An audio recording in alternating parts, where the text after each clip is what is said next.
All right, folks, we're going to get started here. We are going to talk about how enterprises are becoming media machines. We have an incredible panel. Um, we're going to introduce them in a moment. But first, I'm going to tell you who I am. I'm Erod El. I'm the CEO of a company called Quickture that does AI video editing. We've been working with a lot of corporations to help them speed up, ramp up their video production because, as you know, the world is changing. We need more content. But I actually started as a reality TV producer. I was producing reality shows for about 25 years. 8 years ago, my production company started a corporate division, and we were working with companies like Samsung, First Data, other companies to, create corporate content, messages from the CEO and things like that. And when I first went into the corporate world, I came with, a little Hollywood ego thinking, we're going to teach these guys how to make video. They have no idea what they're doing. They're probably just working on Microsoft Word or something like that. What I discovered was a very different world. Both of those companies had full-fledged studios essentially in their offices, green screens, standing stage for doing interviews, multiple edit rooms, a mixing room, and all of that. And that sort of internal studio has only grown since then. The needs for it have gotten bigger. The demands from the audience, the need for quality has increased. And that's what we're going to talk about here today. So I wanted to just jump in and get started with a little bit of background on how production has changed in the corporate world and enterprise over the last couple of years. I want to start with David here. First, if you guys could introduce yourself as we start. And David, we talked a little bit before this panel. David has scaled the production at LinkedIn from a very small team, during COVID to a fairly massive internal production company. So tell me a little bit about that. How has it all changed in the last few years? Hi, everyone. I'm Dave Pond. I'm the head of production for LinkedIn News. Like you had said, I started LinkedIn over 10 years ago when it was pretty much just me as a whole production department. And we're now over a 50-person organization creating content, everything from live production. We have some audio podcasts, and we have all social and short form video, both on LinkedIn and off platform. And the real difference of how we scaled media is getting out to consumers and really getting to our members directly on LinkedIn.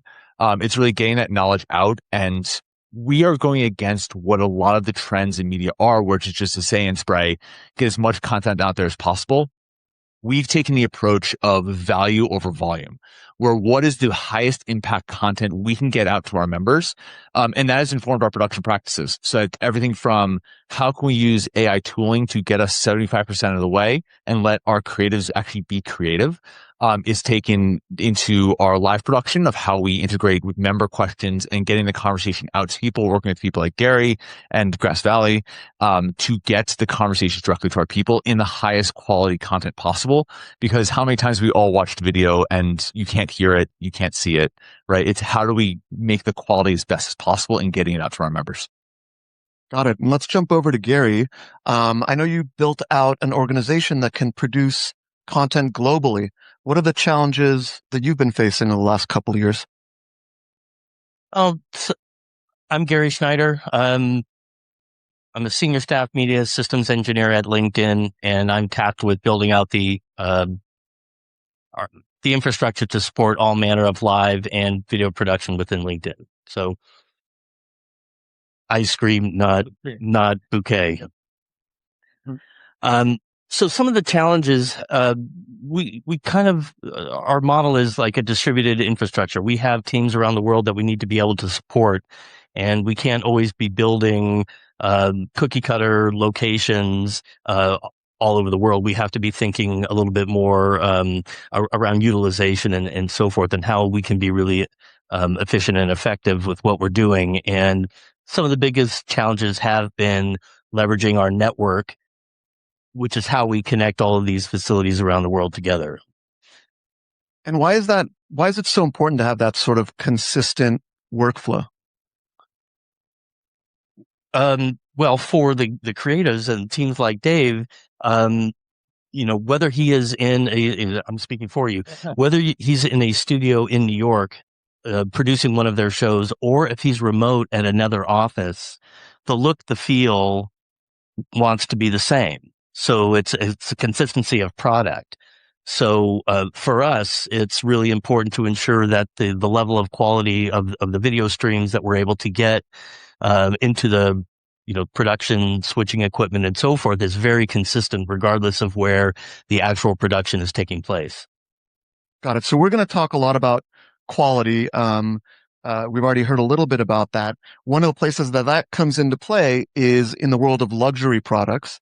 Jack is going to introduce himself, tell us a little bit about that.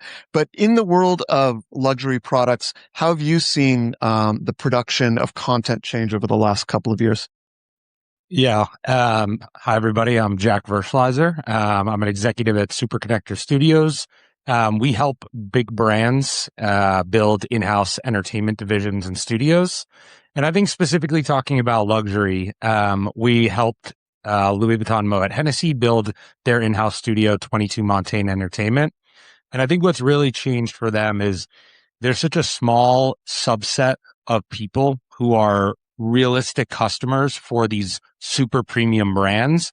And they feel that in order to reach those types of audiences, the content has to be the same quality that their products are, because otherwise it's inauthentic.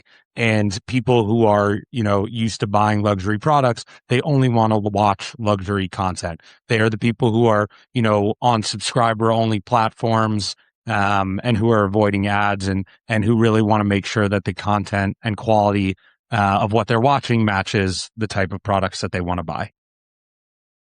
Got it. Now I want to introduce John, or John, you'll actually introduce yourself. From the perspective of, a tool company, somebody who's facilitating the production of these videos, what have you seen in terms of the production quality? Is there a demand to increase that over the last couple of years?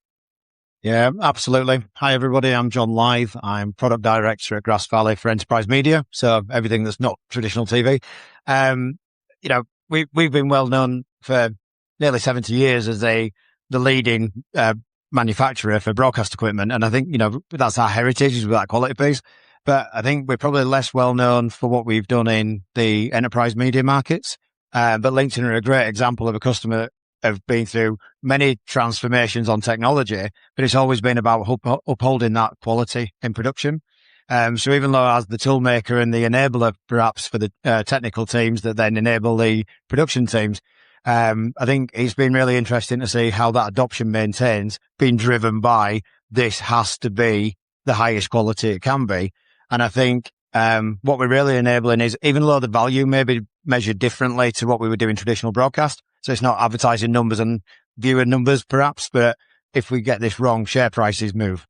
So I think that's that thing about being the toolmaker that brings that tier one level of provisioning to all markets is really important. So we've really seen that adoption as entities have grown and have realized that value needs to be, this value is important and it can have an impact.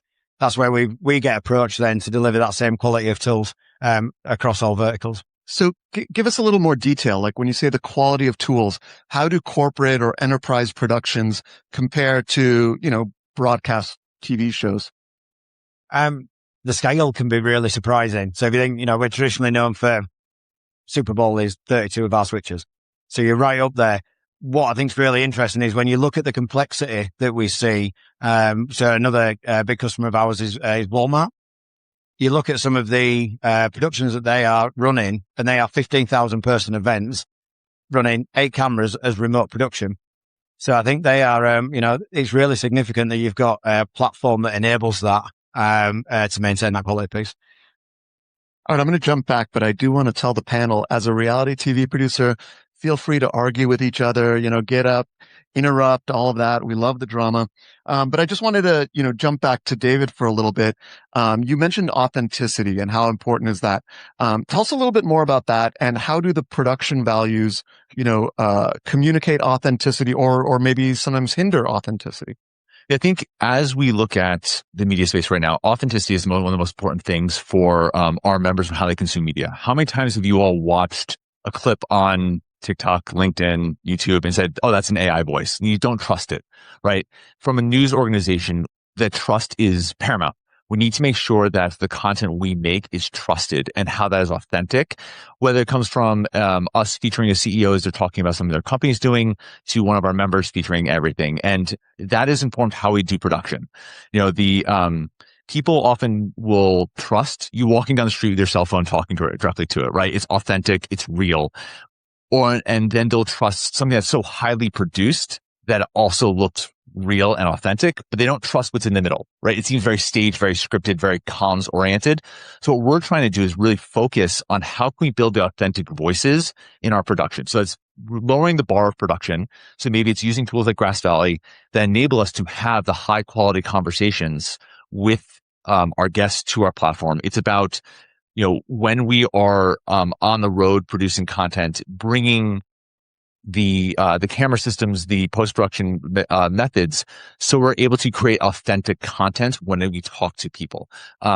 As we talk about like live and scaling and building internal studios, that authenticity is something that needs to be the thread woven through any content you want to do. Because if you want people to trust you, you have to be authentic. And that's really how we look at tooling and how we look at production in general. But what happens if it doesn't feel authentic? People just don't watch? People don't watch. We have so much content coming at us. You have 5 seconds to get someone to watch your video. You're flipping through, your vertical scroll. You have 5 seconds to grab them. If they don't think you're authentic, they're not going to watch you. Then why are you even making the content at all? So how are you creating the high value content that people want to watch? And they'll watch to 15 seconds, 1 minute, hopefully, maybe 90 seconds.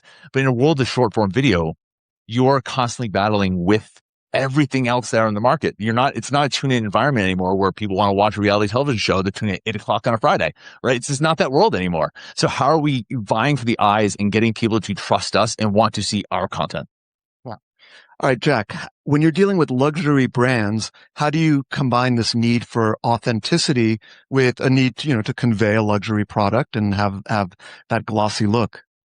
Yeah, I think interestingly, Dave was talking about the abundance of content. There's also an abundance of product out in the marketplace now. And so the same way media companies are fighting to get people to watch what they're producing, brands have to fight just as hard to get customers. People tie a lot of their personality into the things that they buy.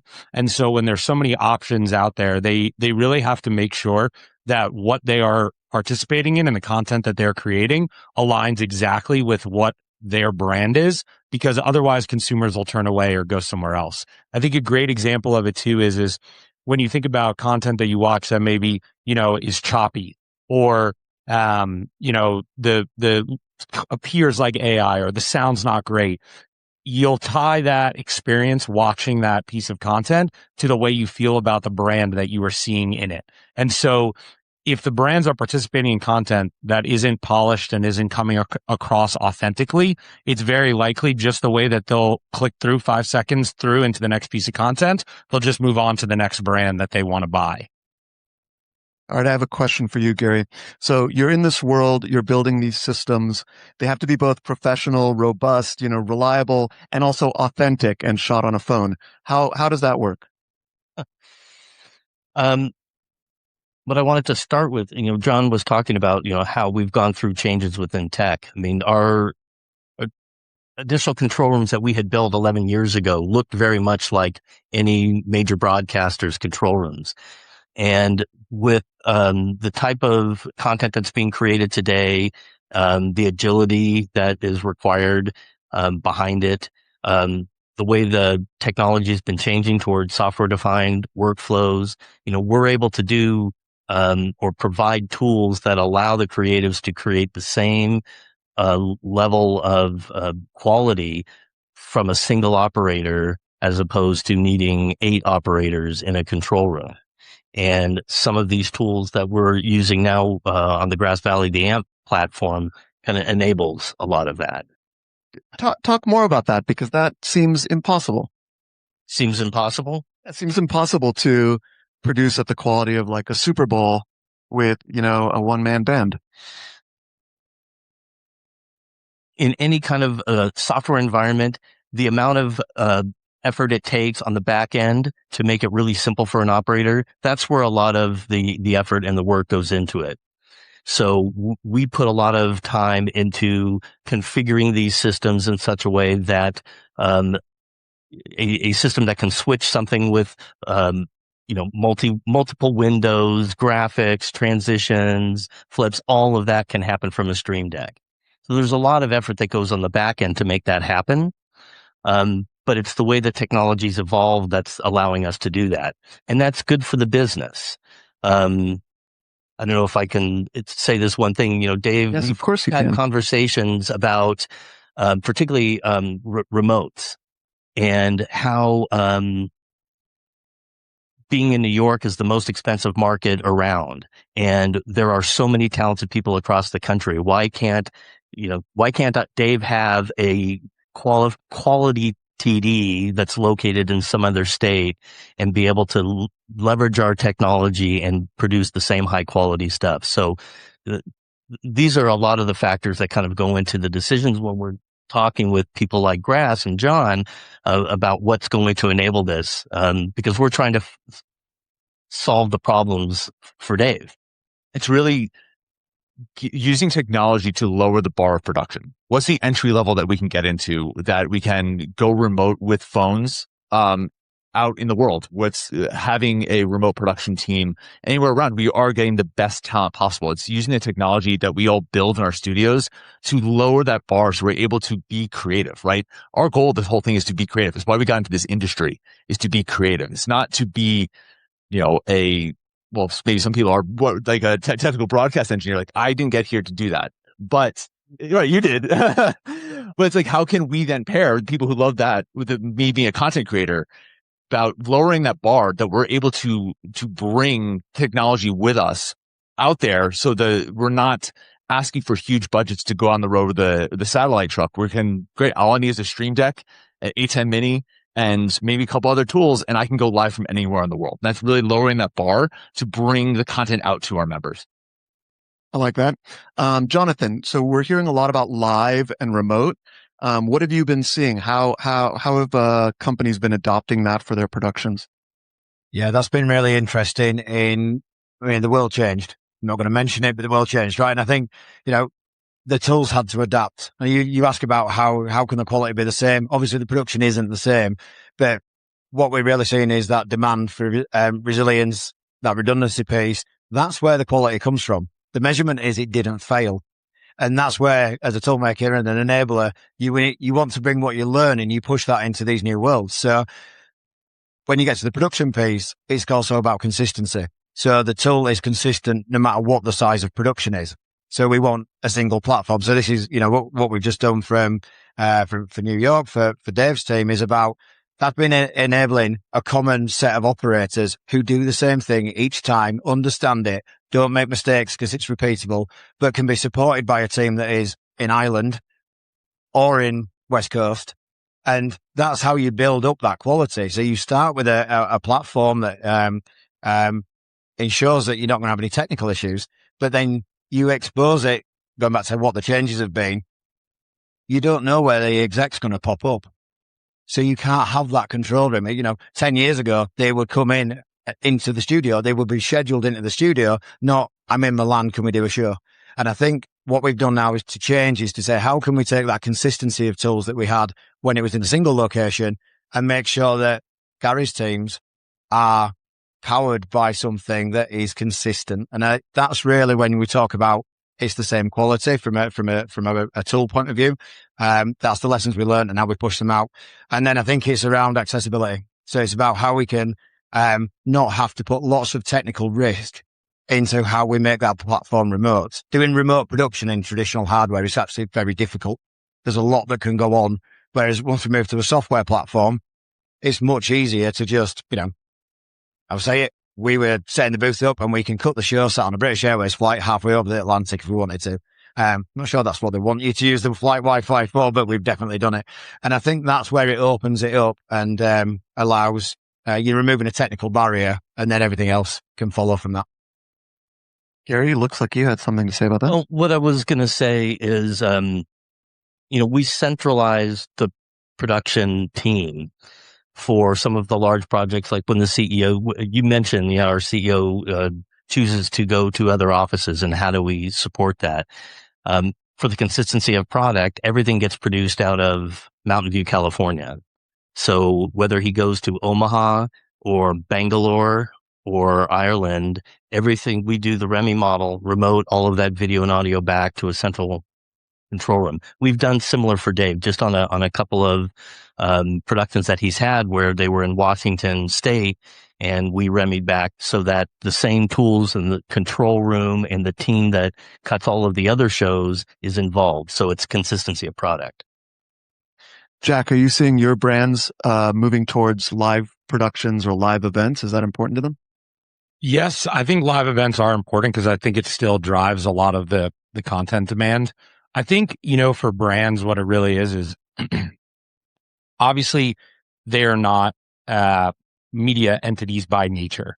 They really, first and foremost are thinking about the products that they create and their sales strategy. And so when it comes to content, they only have limited resources. They can't create everything. And I think what they feel is really the driving force is the high quality content, and then live. Because again, it's still, if you think about the media landscape today, when people watch cable, if they have cable still, really what they're watching is live sports and live events, whether it's the Grammys or the Super Bowl or whatever it is.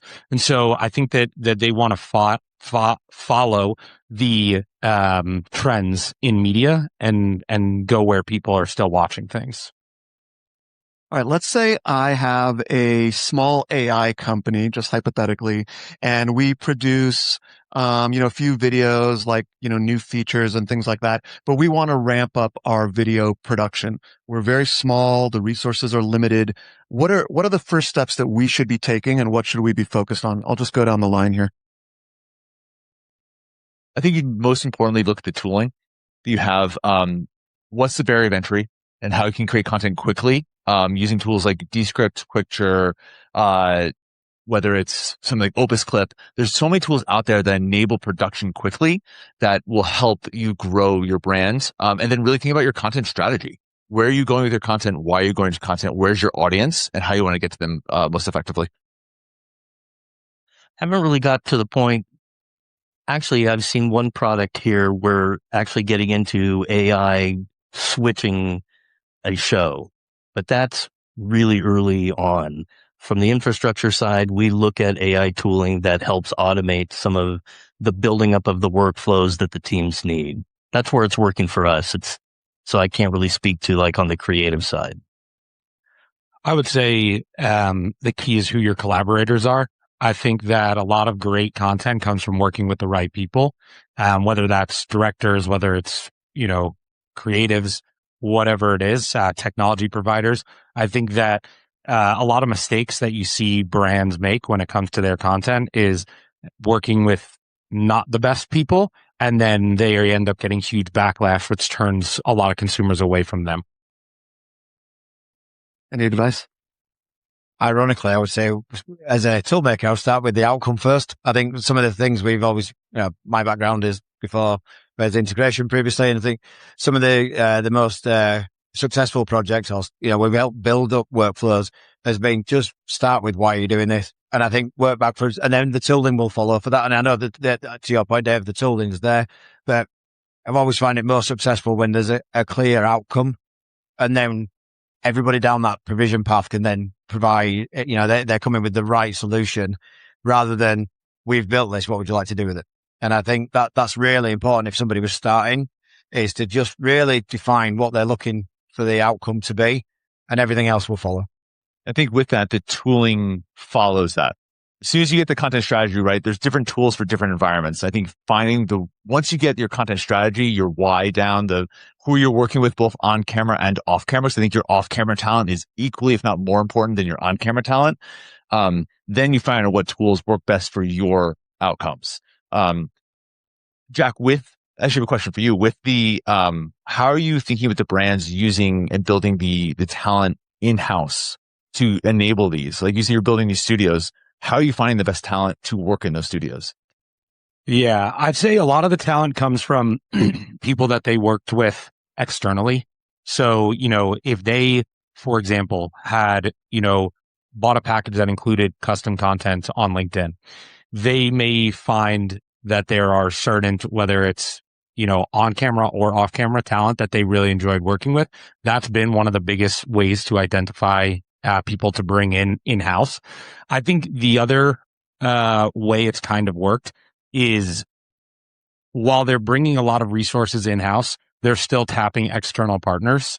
And so they're not necessarily trying to go from 0 to 100. They're not just trying to immediately stand up every single aspect of a studio that they can. They're kind of dipping their feet in, whether it's, starting by bringing in influencers and bringing, off camera talent to help create content with them. And then they're pushing it out through their organic channels. Or it's they're, working with, again, someone like LinkedIn to create a ton of digital content for them.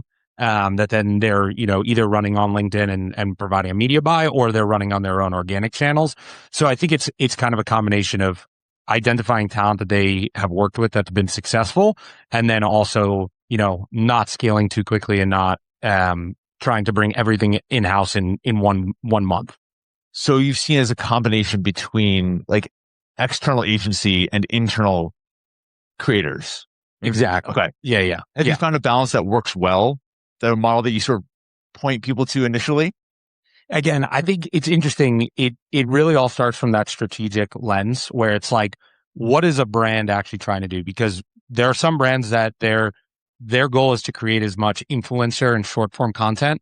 But then there's other brands where their real goal is to create, longer form pieces, 22-minute pieces, or even longer that they then want to run on YouTube. And so I think, what we found is for the short form stuff, it's easy to do in-house. It's the longer form stuff that I think becomes very difficult because it requires a lot of talent and it requires a lot of time and a lot of editors and all kinds of people that I think, again, what we kind of coach them is if you only have limited budget and you want to do things in-house, start on the short form stuff and then, bring in those external partners when you want to create this longer form, more premium content.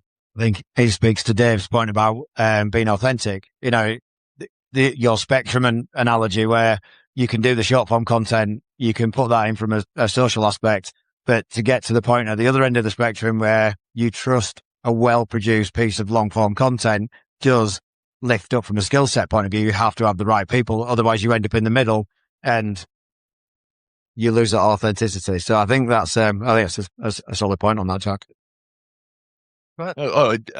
Jack, I keep on asking you a lot of questions. Sorry, I've taken over the panel. You're doing a great job. Thank you. Have you found there's a certain, I know there's a couple people have written on this where they say production stays in-house, strategy goes out of house, strategy is in-house, production is out of house. Have you found a model you steer people towards to make sure the brand stays authentic to itself? And you have that, one of the advantages we have building an internal team, right, is that we have institutional knowledge we've built up over years that we can apply going forward to any new campaign. Have you found there's a certain way you steer people of like which roles stay in and which roles stay out? Yeah, I would say we try to lean towards coaching brands to have as much strategy in-house as possible. I think one of the biggest problems that brands face today trying to engage in content is that they're being pitched ideas and they're being pitched essentially KPI for their brand by people outside who don't know necessarily what they're fighting against. And I think also a lot of media entities have kind of templatized their offerings to brands. And so we really coach them that production doesn't need to be handled in-house unless you have a team that's very focused on what the final product's going to be. If they want to sit there on every edit and they want to be making, every note and they want to say, well, we need these sound effects here. I think then you need a little more production in-house, but I think it's way more important to have kind of the strategic creative lenses in the company, because otherwise you're going to run into this situation where, you're being pitched large investment by people who don't necessarily know what exactly you as an individual brand are trying to accomplish. It's just a guess. But then why have it in-house? Why are we doing this, Dave? Well, I think it's the institutional knowledge, right? Is that as we build a brand, we go out to vendor for certain things. I think there's a role that a vendor and agencies always play. but the institutional knowledge we've built up from the strategy side and how they implement into content, we're able to be very, very nimble. I think that's where in-house teams are really the advantage of our content strategy changes. Okay, great. My team on a Monday, we change. With the event we all experienced 6 years ago, we had to all shift our content strategies immediately. We wouldn't have been able to do that with an out-of-house team to be effective, where my team was able to quickly pivot and go to a new direction. I think we're constantly doing that. As we have new ideas or new campaigns, we're able to spin up the wheels, and we use our internal teams to develop the new concepts, really hone it in, figure out what it is. And then when it's time to scale, we can go to vendor, because then we have the model built. And then I have my creatives on the team always developing, always doing something new, always building. And that's really, really important because they know our brands, they know our KPIs, they know our members so well. And once they figure out the format, that's when we can bring it out of house. Got it. I want to go back to something that we touched on a little bit, just this idea that there are so many platforms, so many form factors. Maybe Gary, you could speak to this a little bit, but how do you accommodate that? Making a short for YouTube is very different from, an Instagram or a TikTok, etc. Or is it? From the tools perspective, I don't know. There's nothing that's really kind of coming to mind. I mean, for me, what I try to do is speak with the partners. Dave is a partner. Media Productions at LinkedIn is also a partner, and trying to understand what their vision is. And then we look at our tool set and try to apply those tools for what they're trying to do.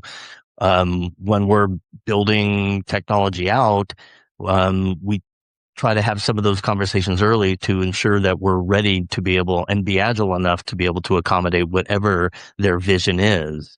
And that's what our team is really trying to do, is just have the right tools, simple to get online, configure, operate, so that they can be free to do what they do best, which is create the fabulous content. Got it. All right. I'm going to pivot to the future here, going down back to John. If I'm building out my internal production unit, what should I be looking forward to? What should I be worried about? What's coming down the pike? The most adaptable systems you've seen. I think that's the massive shift that we're seeing at the moment. Not quite sure where the audience splits in terms of, I can get really geeky on some of this stuff. Oh, go for it. Go for it. But what we're starting to see with the software-defined approach is about supporting the adaptability of the production teams. So, I mean, Gary's team is a great example of this. They've adopted all the major transformation technologies over the past 10, 15 years. What we're seeing now, though, where we went from being still quite a traditional, what we're going to do for the next 5 years, what's the biggest thing we can envisage doing in this space, we'll buy for that. Now what we're seeing is actually the productions team are going to get a different remit every quarter. There's a change in the exec team and they want to do all of their communication in an entirely different way.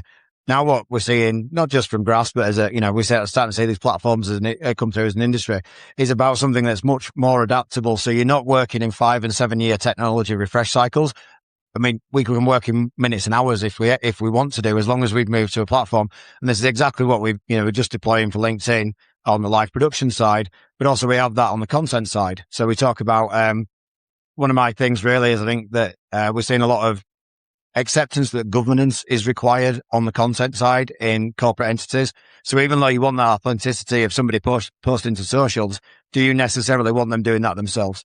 So I think that adaptability is like we can have one platform that is the live, small, medium and large events across the full suite of studio and event spaces, but also we can tailor that in with a single platform for the content and make sure legal have had the approval.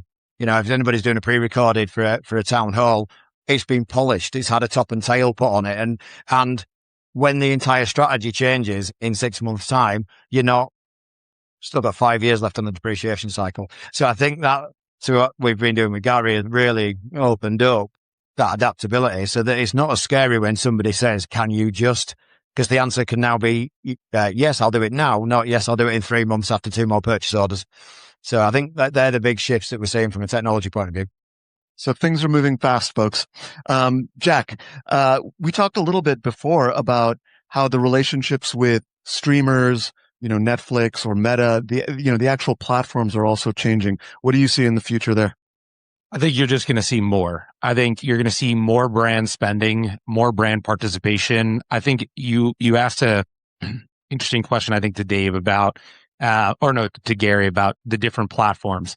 I think, what you're going to see is brands realizing that their content strategy needs to be 360. They can't just focus on Netflix and long form premium content. They need to focus on YouTube. They need to focus on Instagram. They need to focus on every media channel, because those media channels are all so different. Their audiences are so different. And in order to hit the largest customer swath possible for a big brand, they need to be everywhere. And so I think you're just going to see more participation. Got it. Gary, you talked about different tools to improve resilience out in the field, things like that. What should we all be shopping for to build out our kit to be producing shows remotely?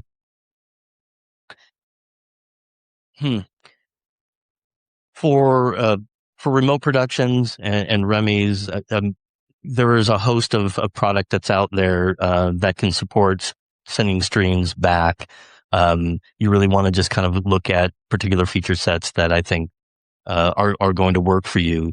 My head is still kind of stuck on some of what John was talking about, because there is a lot of exciting stuff that's happening in the industry down the line of software-defined workflows, a new technology that's called MXL, Media Exchange Layer, and things like that. And what I would encourage other technical people to do is to pause, because this is really cool stuff, but for it to actually come together and work well from a standards perspective, we are a ways away from this. And I lived early adoption of 2110 and have the scars to prove it. And I'm seeing how the concepts of dynamic media facility and media exchange layer there's a huge excitement around this, but the industry really has to get aligned with, how we're going to be releasing some of this. One of the comments that I made recently at the show a couple of times is one of the problems with 2110 was the tooling. There wasn't good tooling that helped us in the early days of this. And as MXL comes forward, tooling is lagging. And they want to put all this. That just puts me in a really tough position when Dave is 15 minutes to show and one of these media functions breaks and I don't have a tool to figure it out. And that just adds stress to the production. So I felt I just wanted to add that in. I think that's a valid point. I mean, going back to picking up the scars. But I think the massive difference with this is when we've learned the lessons from past technology transformations, and the cycle to market is so much shorter. So, because if you want to get into MXL, feel free to come drop by. We can speak about this for hours. But I think it's really important to realize that's becoming it's an open source project where everybody's using the same thing. What we learned, the lessons we learned from 2110 is, here's a document, go interpret it for yourself. And that's why the cycle was so much longer to get to stability. Everybody's using the same software stack. And MXL is only one part of the DMF conversation, but everybody's using the same technology. They're using this is the same repository. Go download it, develop your software, and it will within hours talk to the other companies. We've got, demonstrations of this on the booth. But I think, to your point, Gary, I think taking a pause is really a good idea to understand this. This is significantly different technology. But what we're doing is leveraging, it might be new to the media markets, but we've learned the lesson of not trying to develop everything ourselves. So let's not build, as a broadcast vendor, we've built in our hardware products, we build everything ground up. In our software products, we've gone, hang on, the bottom 3 layers of what we need come from data centers. They have many, many more R&D dollars than the broadcast technology market has. Let's leverage what they've learned and build what we need on top of that. And that's really what the major difference is. So the pause doesn't need to be as long as perhaps it should have been 10 years ago with 2110. So hopefully you don't get any more scars, Gary. And we can, within a 2-year cycle, perhaps we're seeing a lot of stability. We're seeing a lot more adoption. And fundamentally, end users have had chance to understand what we as vendors have probably known for 10 years. And I think that's one of the big things, that we have a responsibility for that education piece. And I think, there are individuals inside our organization that, yes, have a vested interest in where Grass Valley is going, but are also spending a lot of their personal time making sure that the rest of the industry is aware and we can all go on that journey together. So Vincent Trossard, our VP of software, he's the lead one of the tech leads on the MXL project, because we know that common platform has to come, but it has to come without damaging reputation, because people in Gary's shoes had a learning curve that perhaps they weren't expecting. So I think it's a good point, Gary. I think there's still work to do. There are great examples of open standards like IPMX that have a really solid way of how to be certified. I haven't seen any of that with MXL. So that's where my concern comes from. Yeah. Developers and vendors still have the ability with that SDK. Sorry, we're getting a little geeky. We've had this conversation before, can you tell? I said I wanted a fight. I didn't know we were going to go there. Have the ability to put they still have the ability to put some of their own secret sauce in there. Absolutely. That can cause incompatibilities. So just needs to be governed. Clearly, this will not be resolved right here, but I did want to ask Gary, in general, do you have any rubric or guidelines for when a technology is ready to adopt? Because things are moving so quickly on all fronts right now. I am not just a huge fan. It's been part of my my work, my career, that I like being an early adopter. But I have a process that I would go through working with Grass. We became AMP users in 2019, which was well before the release of AMP. And it was because I saw some real potential in it, and I wanted to get into it from the beginning and to help participate on the standard side of things to help put that. So is there a guideline? Different people are going to approach it a little bit differently. Some will be a little more conservative, and that's perfectly fine. You're not losing out on anything by waiting an extra year or so. For me now, it's in my role now, I'm looking at what's next. That's what I'm being asked to do. As our infrastructure ages, what are we going to do next? So this is a really compelling technology, and we need to be looking at it. So that's my approach. I think that's why these sort of conversations, Gary and I have done a second panel this year. We did one back in Silicon Valley in January. And one of the big differences is, I think in traditional broadcast media, we've been very good at getting the forums together. And you've got the traditional, the broadcast engineering teams all know each other. And I think, Gary's had a big push on this year with, let's try and make sure that the corporate media engineering teams have got those same forums to learn together as well. And that does shorten the cycle for everybody receiving the benefits of what's coming next. So, so this is why we keep pushing on to have these conversations, come and reach out. And it's absolutely fine to sit down and debate how should this be done, because that's what makes it less painful. And then David, I'm going to give you the last word here. What should our audience be looking out for, looking forward to in the future of enterprise video? I really go back to the authenticity conversation. I think us as brands and as creators really being authentic with our audiences and building that authenticity in the content we create is going to be more important than ever. As AI becomes more prevalent in our industry, as generative AI and video becomes more prevalent, real authentic voices are going to be the key thing that enables a brand, enables a creator, enables a team to be successful. I think this also goes into your tooling matrix conversation and figuring out what we've sort of talked about already is like the why. Why are you creating content? Why are you doing this? And that should drive everything in what you're doing is what are you creating and why? And that will inform every decision you're making. And I think as we look going forward, doubling down on that why as creators, what we're doing, really have that goal in mind is going to be key as we drive for success. All right. So there you have it. Ask yourself why. Why are we doing this? Why are we here? What's going on? Thank you all for coming and joining us today. I wanted to mention that there is a meetup, an enterprise video meetup at the NES4 Lounge in the lobby between Central and North today at 5. We're going to be hanging out there. Some of us will be hanging out there. You can come and ask questions. And thank you so much. Thank you, panel. Thank you. Thank you. Thank you.